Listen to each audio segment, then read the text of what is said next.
Macrame wall hanging tutorial. Hey everyone, welcome to Weekend Workshop Pro. Today we will be on your step-by-step guide to creating beautiful macrame wall hangings. By the end of this series, you'll have made this gorgeous piece right here. Don't worry if you've never tried macrame before. We're starting from the very beginning.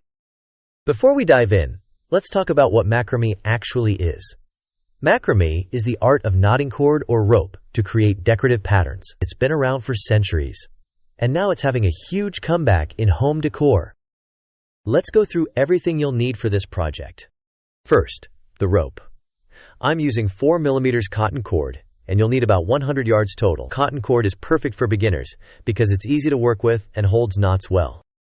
Next, your dowel rod. This 24-inch wooden dowel will be our base. Make sure it's at least 1 inch thick to support the weight of the piece. You'll also need sharp scissors, a measuring tape, a comb or brush for fringe, and optional, masking tape for marking sections. Find a clean, flat surface to work on. I like to use a table that comes up to about waist height when I'm sitting. You'll also want to make sure you have good lighting. Pro tip: I'm using this white backdrop behind my work area. It helps me see the knots clearly, and you might find it helpful too. Now let's prepare our cords.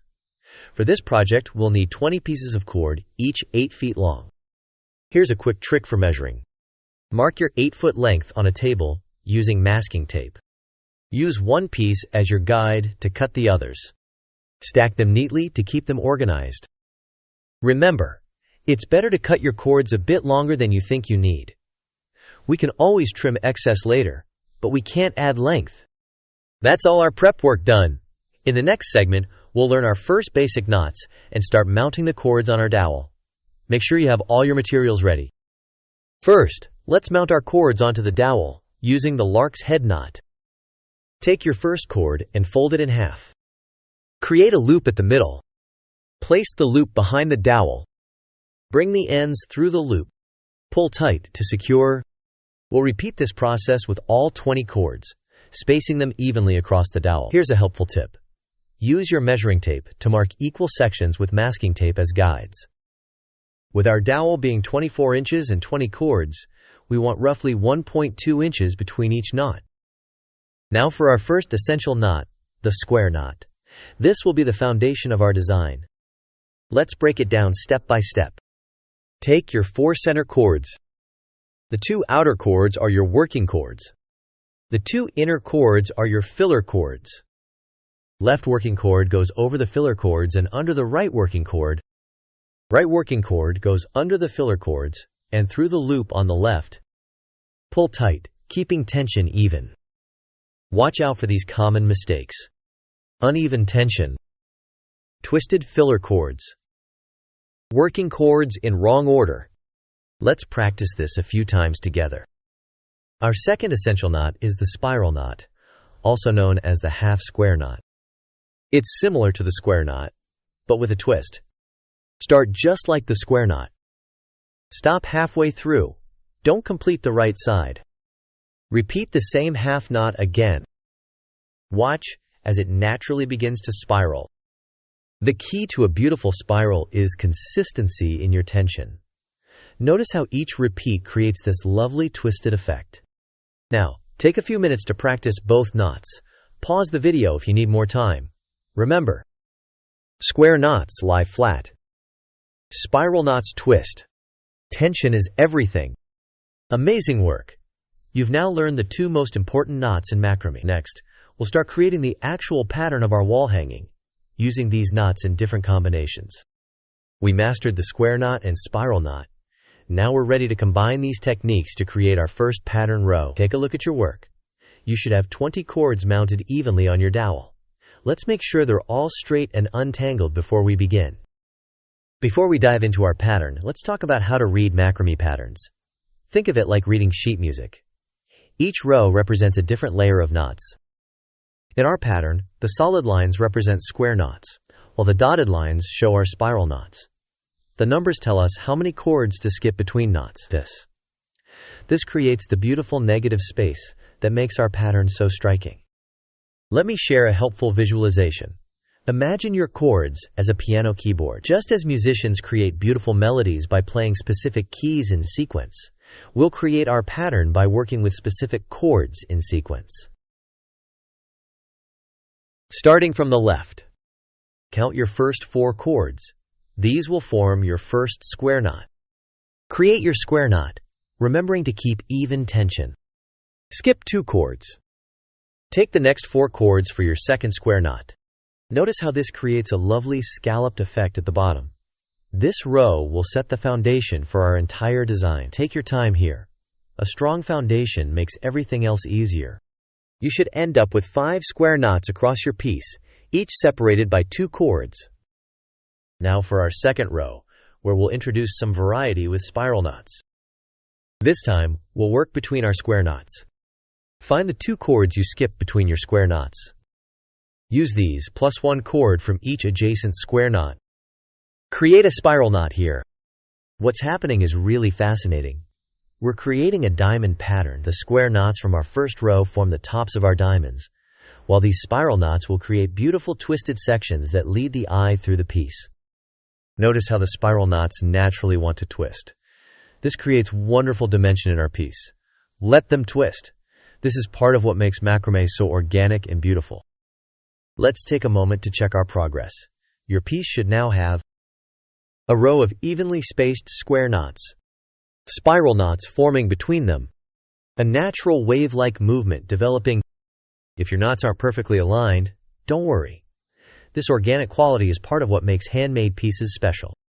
You've done an amazing job creating the foundation of your pattern. Next, we'll build on this foundation, adding more rows and introducing some variations that will make your piece truly unique. You've created a beautiful foundation with your square knots and spiral knots. Notice how they're already working together to create an engaging visual rhythm. Now we'll build on that foundation by introducing pattern variations that will make your piece truly captivating. Let's start by understanding why certain patterns work well together, just as a composer understands how different musical notes create harmony. Now we'll create what I call the dance of the knots. We're going to alternate between square knots and negative space in a way that creates movement across your piece. Starting from our previous row, identify the spaces between your spiral knots. Here's where we'll place our next square knots, but with a slight twist. Think of it like a chess game. We're placing each new knot in response to the knots above it. This creates a natural flow that draws the eye through the piece. Watch how I'm working. Instead of placing the square knot directly below the previous one, we're offsetting it slightly. This subtle shift creates diagonal lines that will emerge as we continue our pattern. Now comes the magical part where our previous work transforms into diamonds. This is where many beginners have their aha moment. Look at the negative space between your knots. Do you see how it's creating diamond shapes? We're going to enhance this natural geometry. First, create a square knot in the center of your widest space. Notice how this knot becomes the bottom point of your diamond. This is a perfect example of how macrame creates geometric patterns through simple knot placement. As we work across the row, you'll see these diamonds taking shape. This isn't just beautiful. It's also creating structural stability in your piece. The diamonds help distribute weight evenly, just as triangles do in architecture. Let's introduce some texture to make your piece even more interesting. Remember those spiral knots we learned? We're going to use them in a new way. Between your diamonds, create a series of 3 consecutive spiral knots. The twist these create adds beautiful dimension to your piece. Think of it as adding brushstrokes to a painting. These twisted elements create visual interest and depth. Pay special attention to your tension here. Consistent tension ensures your spiral knots create even, flowing lines. If you notice any unevenness, gently adjust the chords until the flow feels natural. Take a step back and look at your work. You should see diamonds emerging from the negative space, spiral knot clusters creating texture, a natural diagonal flow across the piece. This combination of structure and flow is what gives macrame its distinctive beauty. Just as a river finds its natural path, your knots are creating organic pathways through the piece. You've done beautifully. Your piece is really coming together now, with each element supporting the others to create a cohesive whole. Next, we'll learn how to create variations in width and add some special decorative elements that will make your piece uniquely yours. Your wall hanging is truly taking shape now. Before we begin adding our decorative elements, let's take a moment to understand how these additions will enhance our piece. Just as a composer uses different instruments to create depth in music, we'll use various techniques to add layers of visual interest to our macrame. Each element we add will complement what we've already created, building a harmonious whole. Now we'll learn how to create elegant width variations that will give our piece a more sophisticated silhouette. Think of it like sculpting. We're not just working with surface decoration, but actually shaping the form of our piece. Let's start with a gentle gathering technique. First, understand the physics at work here. When we bring chords closer together, we create natural curves in our piece. Find your center point and count out 8 chords on each side. We'll create a series of square knots moving inward, gradually bringing these chords closer together.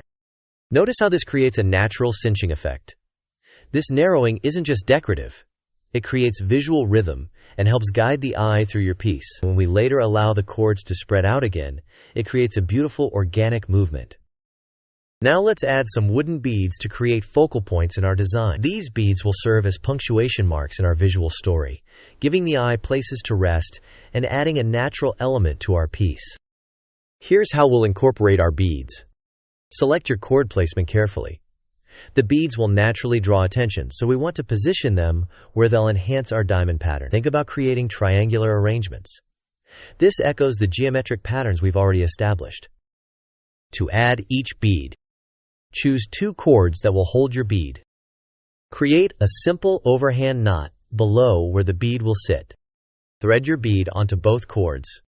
Create another overhand knot to secure it. The key here is maintaining equal tension on both sides of the bead. Watch how I gently adjust the chords until the bead sits perfectly level. This attention to detail makes a significant difference in the professional appearance of your piece. Now we'll create what I call texture clusters. Small, gathered sections that add depth and visual interest to our piece. This technique builds on the gathering concept we used earlier, but on a smaller scale. For each cluster, select 4 chords. Create a loose, square knot.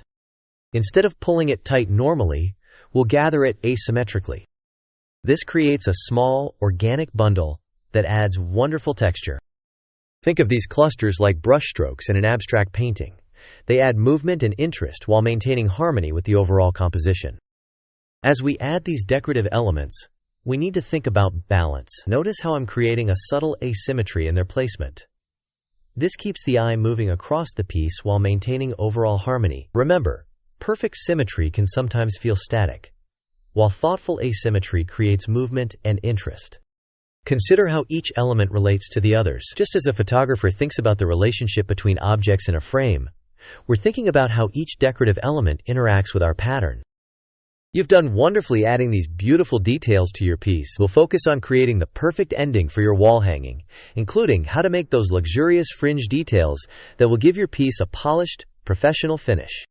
You've come so far in your macrame journey, and now we're going to give your piece those beautiful finishing touches that will truly make it shine. Just as a chef presents their dish with careful garnishes, or a writer crafts the perfect ending to their story, these final details will elevate your wall hanging from beautiful to extraordinary. Take a moment to appreciate how far you've come, from learning basic knots to creating complex patterns. Now we'll make sure your piece has that professional polish that will make you proud to display it in your home.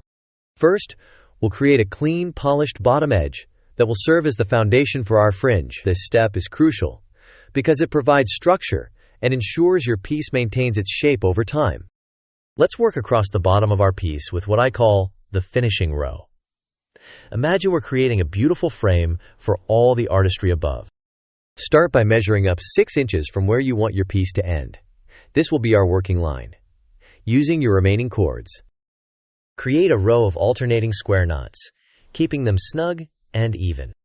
Pay special attention to your tension. These knots need to be firm, but not tight enough to create puckering.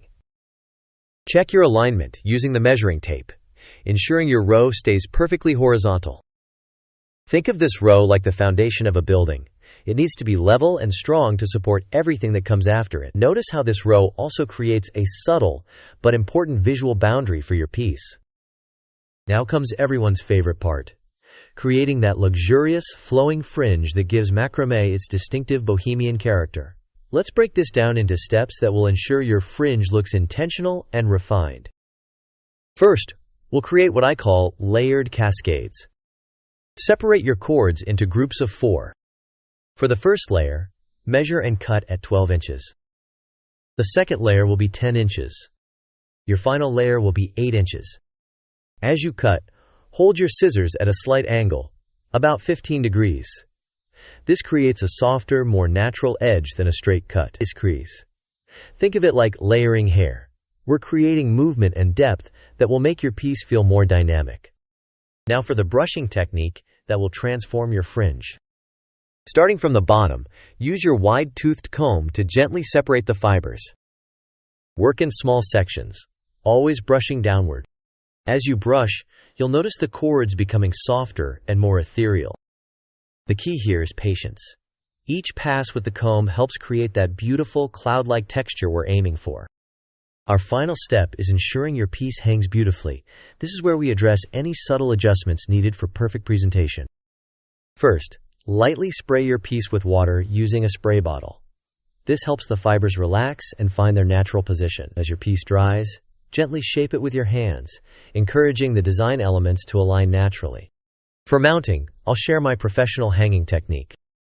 Create 2 mounting points about 4 inches in from each end of your dowel. Use the strong cord to create secure hanging loops. Ensure your mounting points are exactly level. This is crucial for proper display. Think of this like framing a photograph. The right presentation enhances the beauty of your work. You've created something truly beautiful and unique. Before we say goodbye, let me share some care tips to keep your piece looking gorgeous for years to come. Dust gently with a soft brush, or use your hairdryer on cool. Avoid placing in direct sunlight to prevent fiber breakdown. If needed, spot clean with mild soap and cold water. Remember, each piece of macrame is unique. Embrace the small variations that make your work distinctly yours. These aren't imperfections, they're signatures of handmade art. Thank you for joining me on this creative journey. You now have all the skills needed to continue exploring the beautiful world of macrame. Take pride in what you've created. And remember, every master was once a beginner. Keep practicing, keep creating, and most importantly, keep enjoying the process.